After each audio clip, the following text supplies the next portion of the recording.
So may nilabas akong video nung nakaraan. Ito yung huli na nga ba mag-live stream para sa mga baguhan ngayong 2023. Masyado na nga bang huli ang live streaming para sa mag-uumpisa pa lang ngayong 2023? So itong video na to ay medyo konektado ito doon sa in-upload kong yon, lalong-lalo na sa mga mag-uumpisa pa lang na live streaming ngayong 2023. So ano nga ba yung mga pinaka-the best na mabibigay kong tips para maka-gain ng audience? Like what I said guys, iba na ang style ngayon ng mga audience. Hindi na masyadong nanonood yung mga audience ngayon ng masyadong matagal, okay? Minsan, puro vlog na lang ang pinapanood nila kasi ang dami na nga mga content creator na naglabasan ngayon.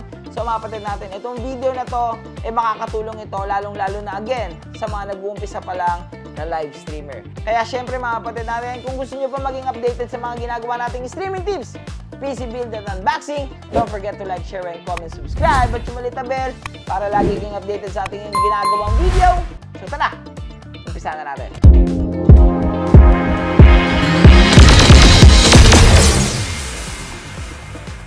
So dito sa video natin na to ay magbibigay ako sa inyo ng 7 tips. Itong 7 tips na to for sure mga narinig nyo na itong iba dito. Pero ulitin ko lang kasi ito talaga yung pinaka-the best. Wala akong magagawa. Ito talaga yung pinaka-formula.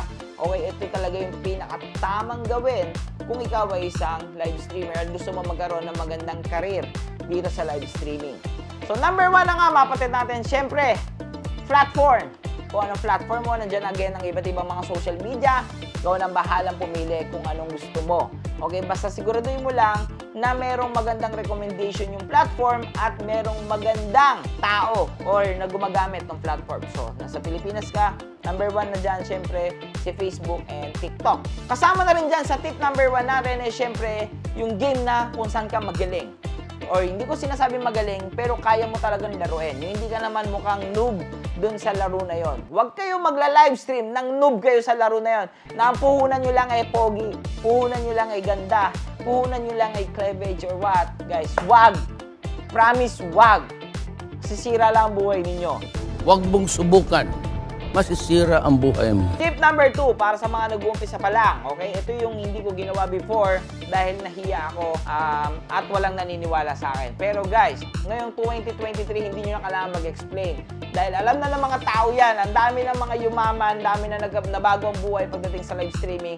Kaya naman, baka naman, magparinig ka sa iyong mga kaibigan at kapatid. Kaya tip number 2 natin, invite your friends and family na mag-join sa inyong live stream. At kahit saglit lang, kahit 30 minutes, 1 hour lang guys, kasi malaking bagay yun mga kapatid natin sa mga viewers or sa mga bagong viewers na papasok pa lang sa yung live streaming na meron kang kausap, may kasama ka sa laro. Kasi kung mag-umpisa pa lang sa live streaming, wala ka pang audience, wala ka pang followers, guys, yung kalaro mo, sarili mo, anino mo, di ba? Kaya makiusap ka sa mga kaibigan mo or sa family mo na kahit a couple of hours lang, a couple of minutes, samahan kayo sa live streaming.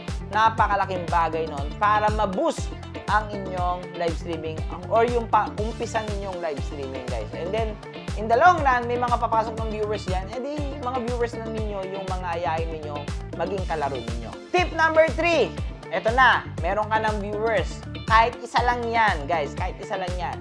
Maging engaging ka. Galingan mong makipag-engage. Para ka lang salesman dito, para ka lang nagbebenta dito ng mga condo, okay? Ganun din ang live streaming, guys. Kailangan mong magaling makipag-interact na tinatawag natin.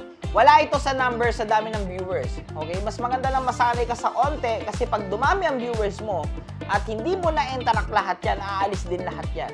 Kaya masanay ka na kung meron kang isang viewer, 10 viewer, 20 viewers, guys, makipag-interact ka sa kanila. Maging engaging ka, okay? Mag-engage ka sa kanila. Hindi ka naman nagla-livestream para lang sa sarili mo, okay? Kaya ka nga nagla-livestream para makipag-interact at the same time, naglalaro ka. So, gets nyo na ba? Yun talaga yung live streaming, interaction. So, kailangan nyong aralin yan. Para sa mga beginner, napakahirap niyan. Isipin nyo, naglalaro ka. So, shoutout sa'yo, ay namatay ka. Siyempre, bad trip yun, di ba? Kailangan nyong aralin yun dahil guys, okay, napakalaking bagay niyan. Pero pagkatagalan yan, parang kami, kahit naglalaro kami, nabasa na namin yon kahit saglit lang kami lumingon na ganun. Kasi nga, nasanay na kami. Aaralin nyo, step by step lang mga kapatid natin. Huwag ninyong shortcutin dahil pag kayo nabigla sa maraming viewers, promise mga kapatid, alis din sila at mananawa sila kagad sa inyo. Ang pangit naman nun. Maganda na yung pagpasok ng bisita sa inyong bahay, ma-impress na agad. Kesa naman, nandyan na sila sa ibang bahay, tsaka ka palang and then umalis na sila, tsaka mo palang naisip magpa-impress. Gets mo ba ako? Tip number 4 natin ay magkaroon kayo ng creative overlay. Okay, ang streaming overlay, sobrang laking bagay niya ngayong 2023. Noong 2020, medyo nawala ang essence ng overlay.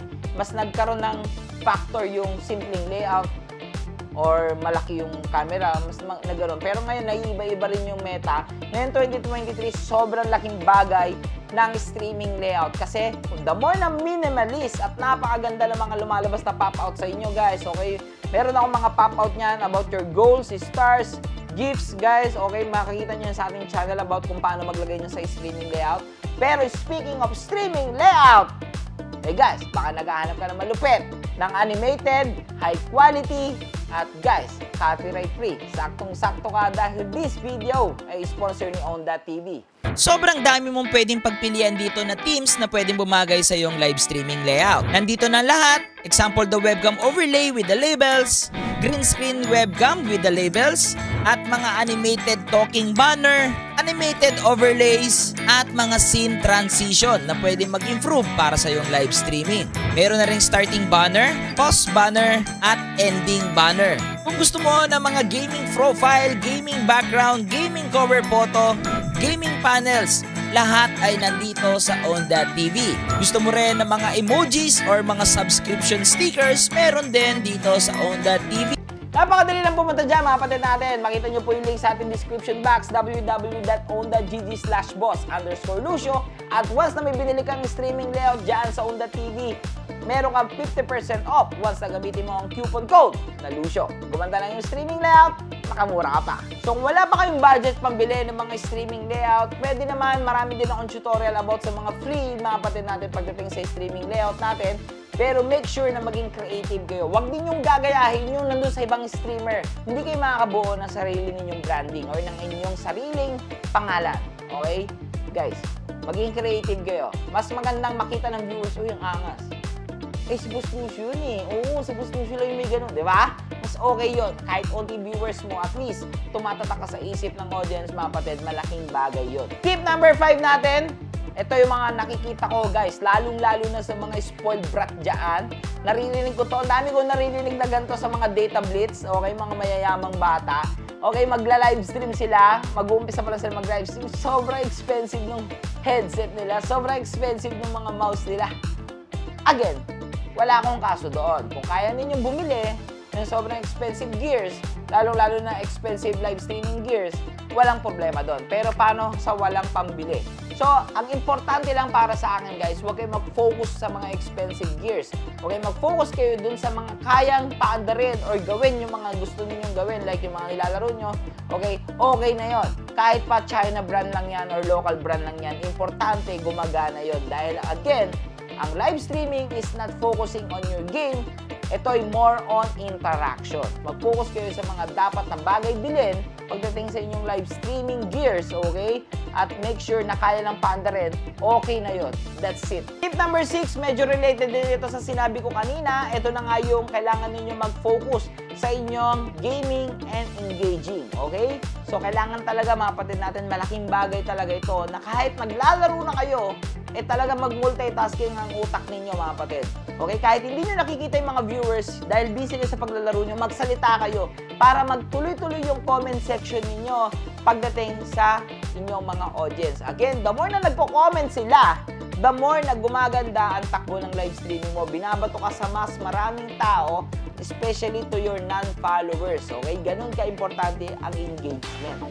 So, kahit naglalaro ka, grabe. O nga pala, no, guys, meron ba kayong mga masasabi para sa lakad ko bukas? Kasi wala akong sapatos dito. Ito yung susutin. Di ba kahit naglalaro kang gano'n, nakipagkwentuhan ka sa mga audience mo. Napakalaking bagay nun. And tip number 7, mga kapatid, ito, ask your viewers. Kung meron ba silang mga gustong gawin, meron ka bang viewers na gusto makipaglaro, meron ka bang viewers na may suggestion na gagawin mo bukas, okay? Baka meron kang viewers na, boss, bukas naman wig ka naman na kulay pink, okay?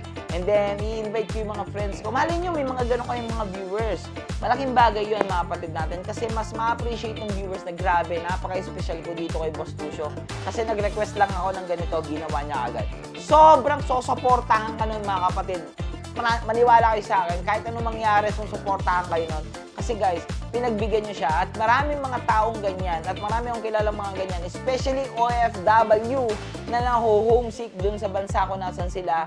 And then tayong mga live streamer guys, yung kanilang pantanggal homesick, mga kapatid natin, sobrang laking bagay yun. Ask your viewers, mga kapatid. Baka meron silang mga gusto, suggestion content, okay, suggestion na gagawin mo sa iyong live streaming, mga kapatid, malaking bagay yun.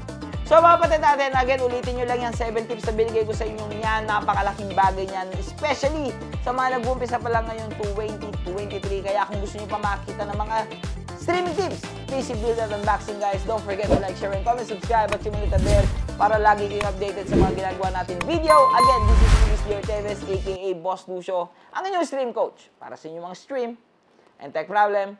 Happy streaming!